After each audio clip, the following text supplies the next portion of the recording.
गजाननं भूतगणादिसेवितं कपित्थजम्बूफलचारभक्षणम् उमासुतं शोकविनाशकारकं नमामि विघ्नेश्वर पादपङ्कजं। गुरुर्ब्रह्मा गुरुर्विष्णु गुरुदेव महेश्वर गुरु साक्षात् परब्रह्म तस्मै श्री गुरुवे नमः। तस्मै श्री गुरुवे नमः।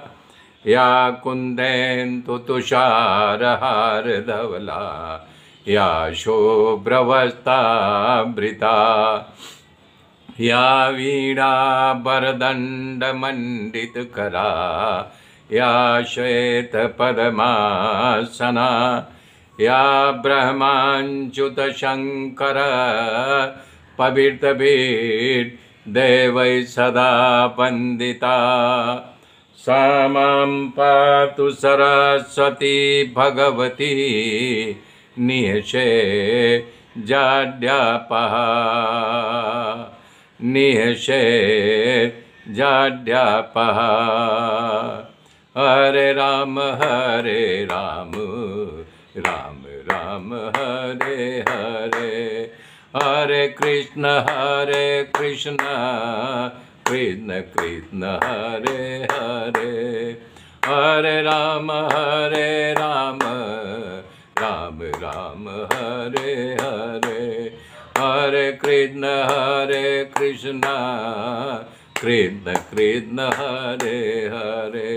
ओम नमो भगवते वासुदेवाय, ओम परमात्मने नमः।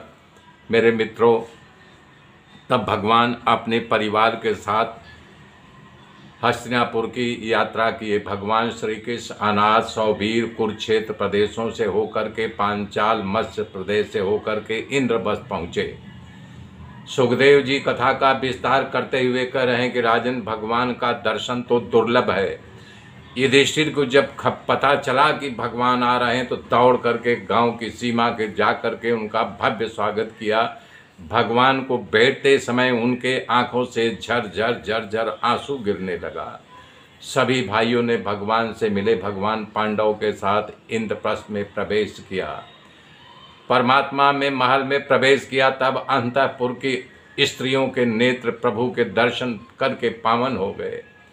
अपनी फोई कुंता जी के चरण को छू करके प्रणाम किया। सुभद्रा और द्रौपदी भगवान को प्रणाम किया। तब द्रौपदी ने कुंता जी के कहने पर रुक्मणी आदि पत्नियों का स्वागत किया, उपहारों से उनका स्वागत किया और सिंहासन पर बैठाए। परिवार के साथ इंद्रप्रस्थ में प्रभु विराज हुए।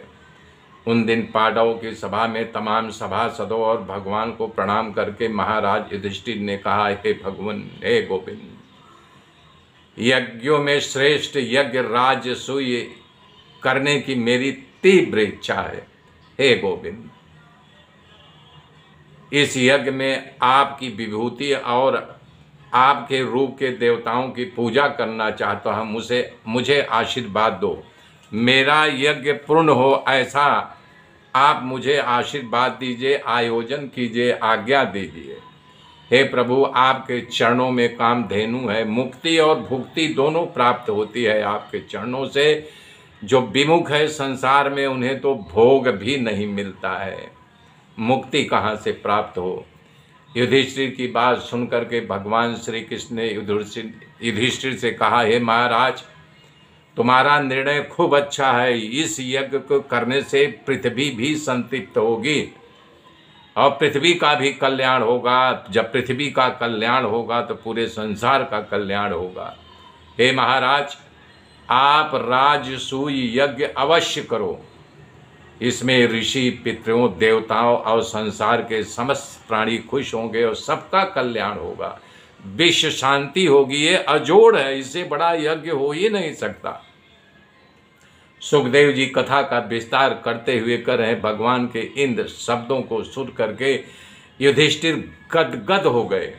उनका हृदय भावावेश में भर गया। उन्होंने भगवान से कहा, हे प्रभु, आपके आशीर्वाद से अब विश्वास हो गया कि हम यज्ञ को जरूर पूर्ण करेंगे।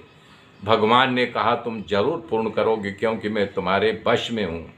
पर हे महाराज, तुमको दिग्विजय करना पड़ेगा और जहाँ तक चारों दिशाओं में राजाओं की अनुमति न मिले तब तक ये यज्ञ पूर्ण नहीं हो सकता।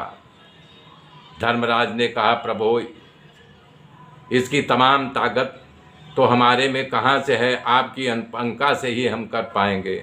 ऐसा कह करके महाराज युधिष्ठिर ने अपने भाइयों से दिग्विजय के लिए रवाना किया।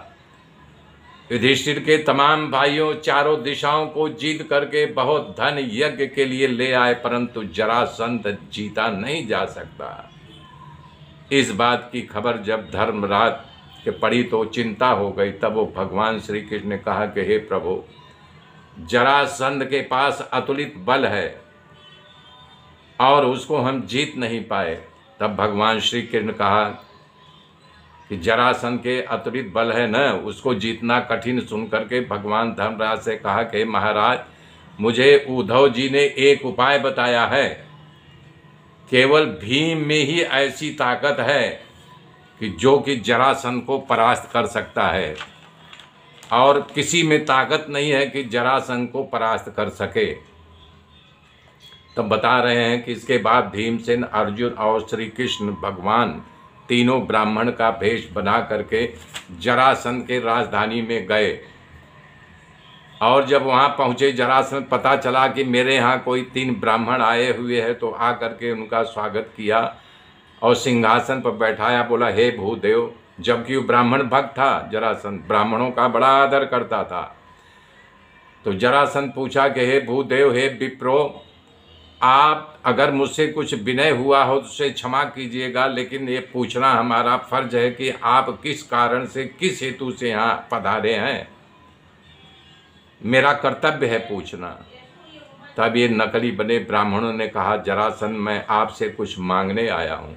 जरासंध ने कहा, आए, आप पवित्र ब्राह्मण हो, कुछ मांगने आए हो?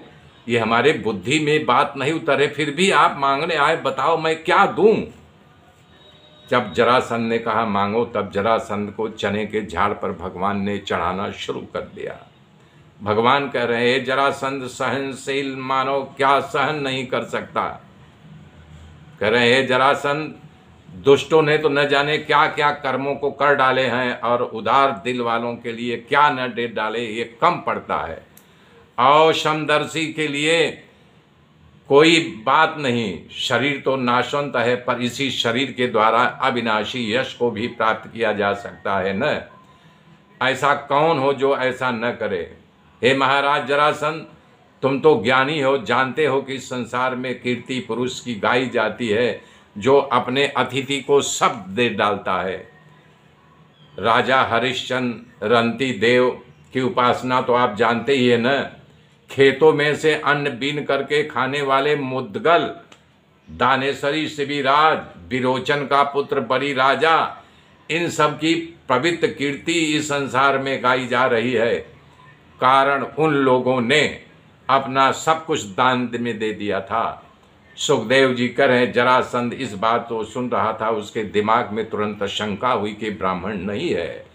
उसकी आवाज़ मांगने की रीति पर जान गया। उसे लगा कि ये चेष्टा, जाना पहचाना ये चेहरा लग रहा है, इसकी चेष्टा भी गजब की है, पर वो निर्णय नहीं कर पाया ये कौन है। तब उसने विचार किया कि कोई क्षत्रिय मेरे डर से ब्राह्मण बन करके अभयदान मांगने के लिए आया होगा। फिर भी मेरे साथ कुछ कपट हो रहा है, मुझे मंजूर है अगर कपट कर रहा है, ब्राह्मण वेश में है। ऐसा विचार करके उसने बलि राजा का ख्याल आया। बलि राजा को खबर पड़ गई थी कि साक्षात विष्णु भगवान है, फिर भी उस ब्राह्मण को पृथ्वी दान कर दिया था। इसके बाद जरासंध ने वेशधारी ब्राह्मण से कहा कि हे महाराज, मांगो, मैं आपको क्या दूं? मेरा राज दे दूं? अरे कहो तो मैं अपनी पूरी संपत्ति दे दूं, या ये अपना गर्दन आपके चरणों में काट के रख दूं? आपको जो योग्य लगो मांगो, जो आप कहोगे मैं वही कहूँगा। उसके वचन को सुन करके भगवान ने कहा कि हम सिधा लेने वाले ब्राह्मण नहीं हैं, हम तो नरपतियों क्षत्रिय हैं, हम आपके पास युद्ध की इच्छा लेकर के आए हैं। हे जरासंध, तुम मुझे यदि कुछ देना चाहते हो तो द्वंद भिक्षा में दो। इसे सुन करके जरासंध आश्चर्य हुआ। जरासंध कहा, कुछ भी हो मुझे कोई भय नहीं, मैं तुमसे युद्ध करूंगा, पर बताओ तुम कौन हो। मेरे मित्रों, आगे की गाथा कल जोड़ूंगा, तब तक के लिए जय श्री राम।